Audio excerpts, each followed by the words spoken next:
મારી જિંદગીના 87 વર્ષમાં 38 વર્ષ અને 4 મહિના શૈક્ષણિક સેવામાં પસાર થયા.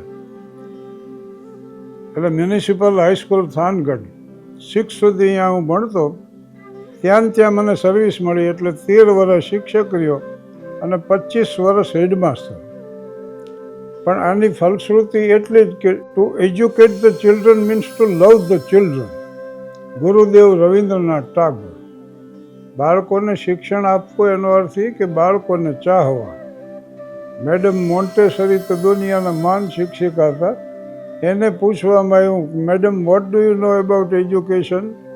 તમે શિક્ષણ વિશે શું જાણો છો? ત્યારે મેડમે કીધું કે I do not know anything about education but I love them all.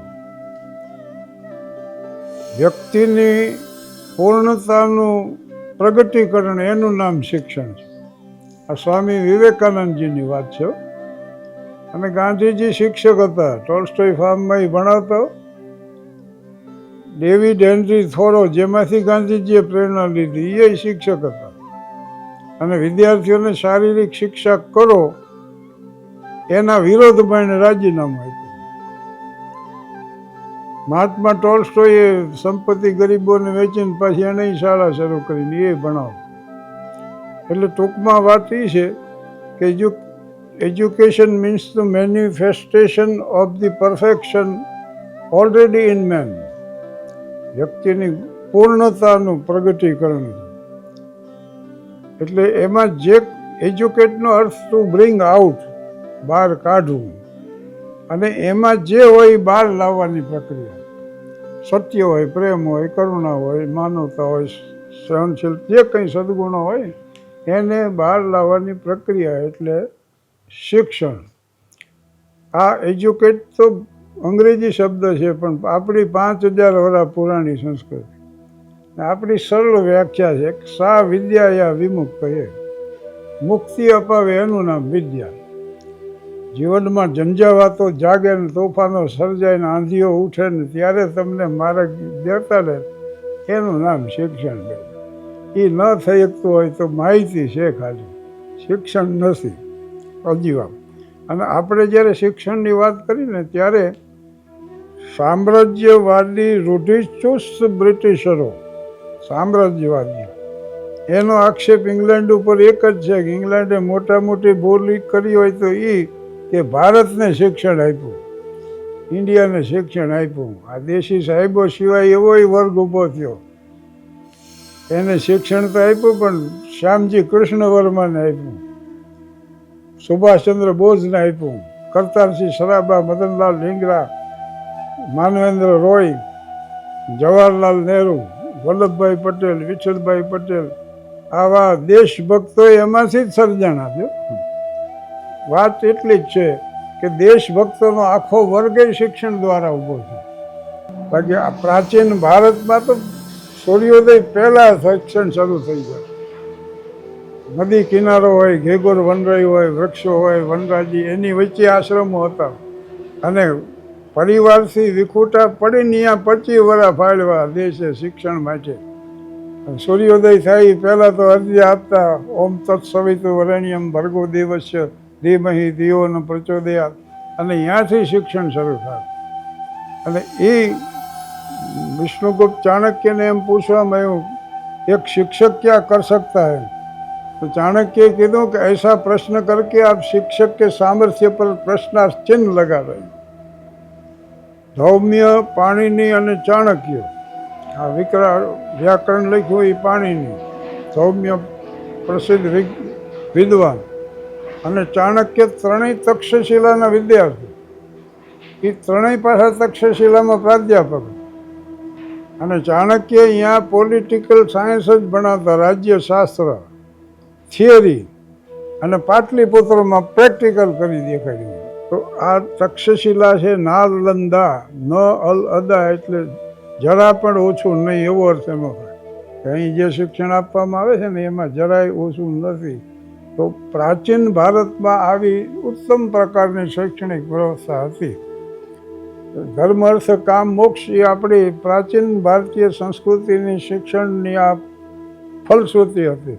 કે આ ઉદ્દેશો તમારે કરવાના અને જીવનનો અંત જેથી આવે ને તેથી નિર્વિચાર ભૂમિકાએ માણસ પહોંચી જાય કે જેને કોઈ અપેક્ષા જ ન રહે એમ, અને એમ જીવન પૂરું થતું. આ પ્રાચીન ભારતનો શૈક્ષણિક વૈભવ હતો અને આ કક્ષા હતી 1940માં. ભારત જ્યારે ગુલામ હતો ને 40 કરોડની વસ્તી હતી. આપણે 40 કરોડની વસ્તી હતી તેથી દેશ ભૂખે મરતો. ઓસ્ટ્રેલિયાથી રાતા ઘઉં આવતા, અમેરિકાથી આવતા, અમે ખાધેલી છો યાર રોટલી પાછી, અને એ લોકો અહીંયા ઘોડાને ખવડાવતા, એ ભારતમાં મોકલતા. પણ અત્યારે ગૌરવની હારે કહેવું પડે છે કે દુનિયામાં બીજો નંબર છે ઘઉંના ઉત્પાદનમાં. દુનિયામાં ભારતમાં ઘઉંના ઉત્પાદનમાં બીજો નંબર છે, અને બીજો નંબર ચોખામાં છે. મિલ્ક પ્રોડક્ટ એટલી બધી છે કે આપણે વિદેશ મોકલી શકીએ છીએ. એ છે ને વિદેશની બજારોમાં જોઈ હોય છે મેં તો બધે. એટલે આવી એક હરિત ક્રાંતિ આખી ઊભી થઈ અને એમાં દેશ સ્વાવલંબી થઈ ગયો. અને ફળાદી જુઓ માર્કેટમાં તો ચીકુ ને મોસંબી ને સંતરા ને નારંગી ને લીલા નાળિયેર ને દ્રાક્ષ ને કેટલું બધું આવે. નકર માણા માંદો હોય ત્યાં પોપૈયા ખાતા, ખાજા હોય ને મોસંબી નથી ખાધી કોઈની. તો અત્યારે ફળાદી એટલી આવે. આ આખી હરિત ક્રાંતિ છે અને એ બહુ મોટી સિદ્ધિ છે ભારતની. એ જેમ તેમ વાત નથી. લોક સાહિત્યની વાત મને વચ્ચે યાદ આવી. અહીંથી 18 કિલોમીટર ચોટીલા છે અને ચોટીલા મેઘાણીનું જન્મસ્થાન. એ પહાડનું બાળક તરીકે એને પોતાની જાતને ઓળખાવી છે. તો સંતોની, સુરાની, સતીઓની, શૌર્યની, સમર્પણની, સાદગીની, વેરની, વસૂલાતની, સ્વદેશ ભક્તિની જે વાતો હતી ને એ ધરતીના પડમાં ધરબાઈ ગયેલો. એના માથે ભૂતકાળનો પડદો પડી ગયેલો. આખી જે વિરાસત હતી ને એ વિસરાઈ ગયેલી. એ મેઘાણીએ ગામડે ફરીને માણસે મળીને આ એકત્રિત કરી, ગ્રંથસ્થ કરી અને શહેરની લાઇબ્રેરીના કબાટમાં સુધી પહોંચાડી દીધું આ સાહિત્ય. પણ આ આખું સાહિત્ય જે હતું લોક સાહિત્ય, પહેલાં વિદ્વાનો એવી ટીકા કરતા સૌરાષ્ટ્રમાં પ્રેરણા લીધા જેવું કાંઈ નથી. એ મેણું લાગ્યું મેઘાણી. એટલે એણે આ સાહિત્ય ગ્રંથસ્થ કરી દીધું અને એને સમાજ સુધી પહોંચાડી દીધું.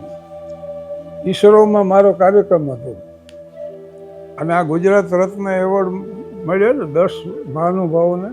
એમાં કાર્તિકેય વિક્રમ સારાભાઈ હતા. 700 એકર જમીન આપી છે અમદાવાદમાં ઈસરોને આ પરિવારે.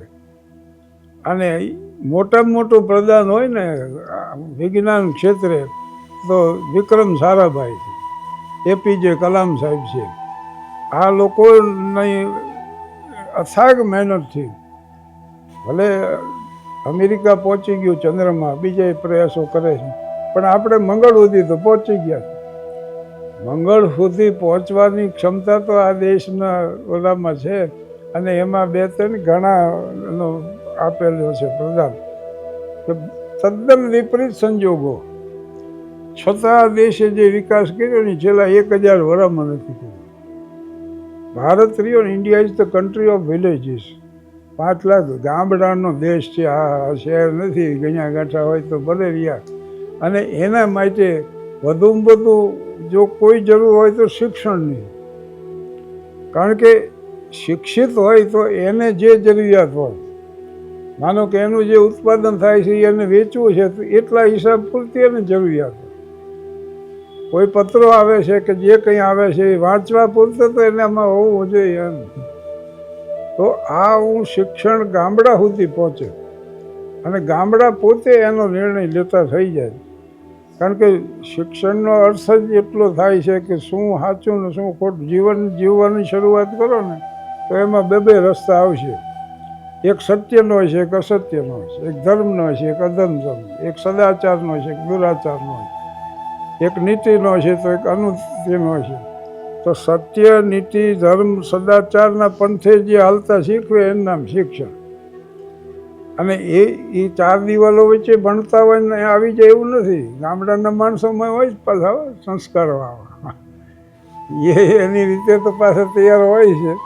એ છતાં આવું અક્ષર જ્ઞાન એમને પ્રાપ્ત થાય ને એ બહુ જ સારી વાત છે. અને છેલ્લી વાત હું અવારનવાર કહું છું, દિલ દિયા હૈ જહાં ભી દેંગે, આય વતન તેરે લીએ. આભાર, ધન્યવાદ.